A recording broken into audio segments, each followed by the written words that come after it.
기원전 323년 6월 13일입니다. 33살의 정말 위대한 정복자가 눈을 감았습니다. 알렉산더 대왕은 바빌론에서 유프라테스 강 관계시설을 개량하고요. 페르시아만 해안에 정착촌을 만드는 사업으로 분주한 나날을 보내던 와중에 갑자기 병에 걸렸습니다. 모기에 물려서 말라리아균에 감염됐다 라고 하는데요. 적장의 칼이 아닌 어처구니 없는 영웅의 죽음이었습니다. 신하들은 열병에 걸려 죽어가는 대왕에게 왕권에 대한 의논을 합니다. 바로 후계자 문제죠.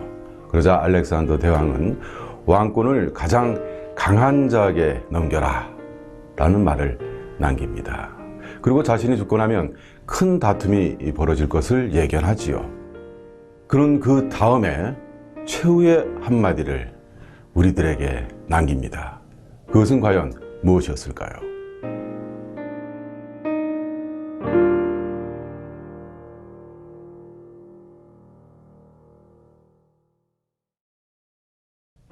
안녕하세요. 시인 원재원입니다. 알렉산더 대왕은요, 기원전 356년 알렉산드로 3세라는 이름으로 마케도니아 필리포스 2세의 아들로 태어납니다. 페르시아 제국을 무너뜨리고 마케도니아 군사력을 인도에까지 진출시키고요. 그 지역 왕국으로 이루어진 헬레니즘 세계의 토대를 마련한 전설적인 인물이지요. 이 강력한 리더십과 뛰어난 전투력으로 정복자의 대명사로 불립니다. 여러분, 정복자 하시면 누가 생각나십니까? 나폴레옹, 징기스칸 생각나죠?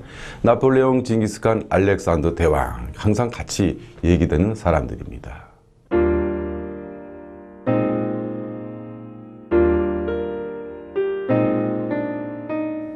필리포스 2세가 아버지죠. 2세 어머니 올림피아스 왕비 사이에서 태어났습니다.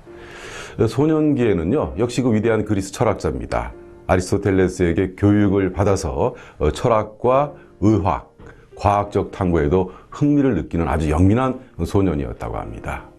근데 필리포스 왕이 올림피아스 왕비와 이혼을 해버립니다. 어떤 이유인지 모르겠는데요. 아버지의 새 결혼식장에서 이 아들이 난리를 치고요. 어머니와 함께 왕국을 떠났다가 다시 아버지와 화해를 하고 돌아옵니다. 근데 약간 관계가 안 좋아지겠죠. 이게 금이 가는 관계입니다. 그래서 왕권을 이어받을지 좀 불안했다는 얘기가 있습니다.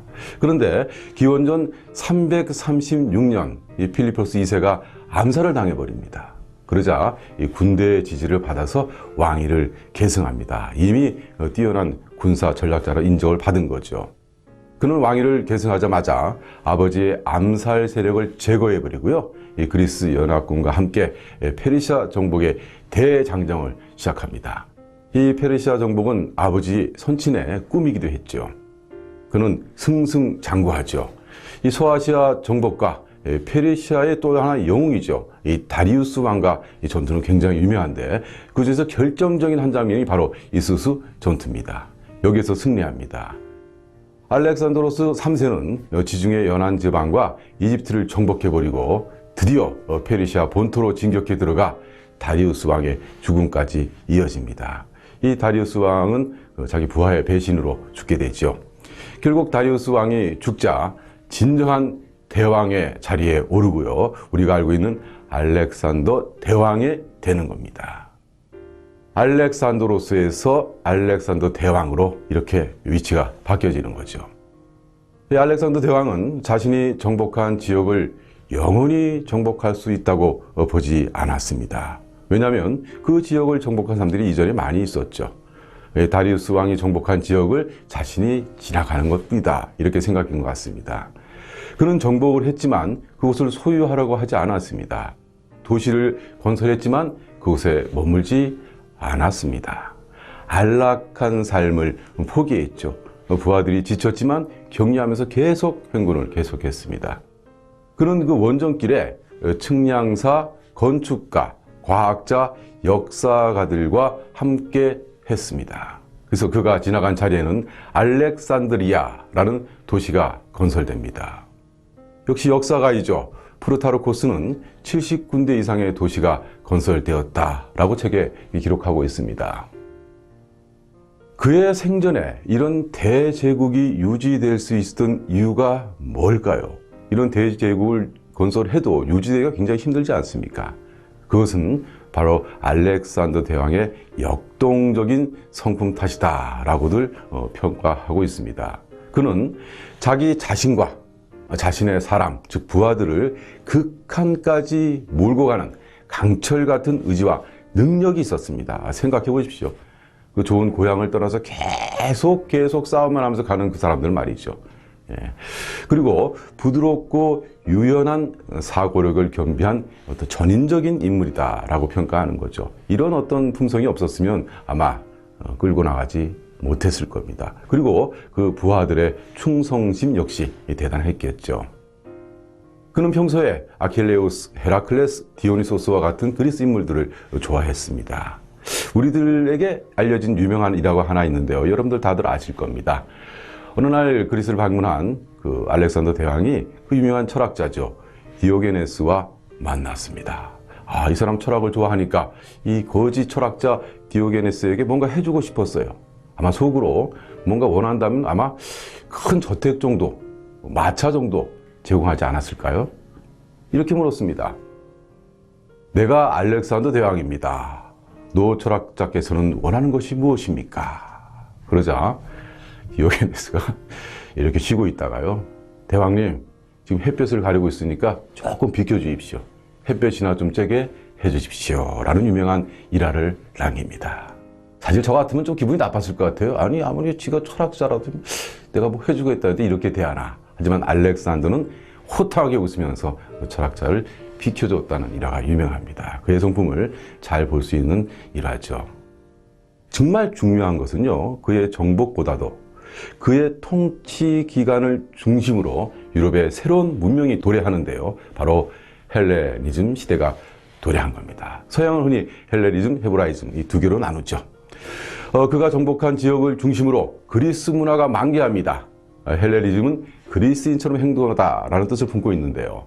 이 헬레니즘이 이 알렉산더를 중심에서 퍼졌다 이렇게 보시면 될 것 같습니다. 그가 정복한 땅보다 광활한 인간의 정신을 지배한 정복자다. 저는 이렇게 생각하고 싶습니다.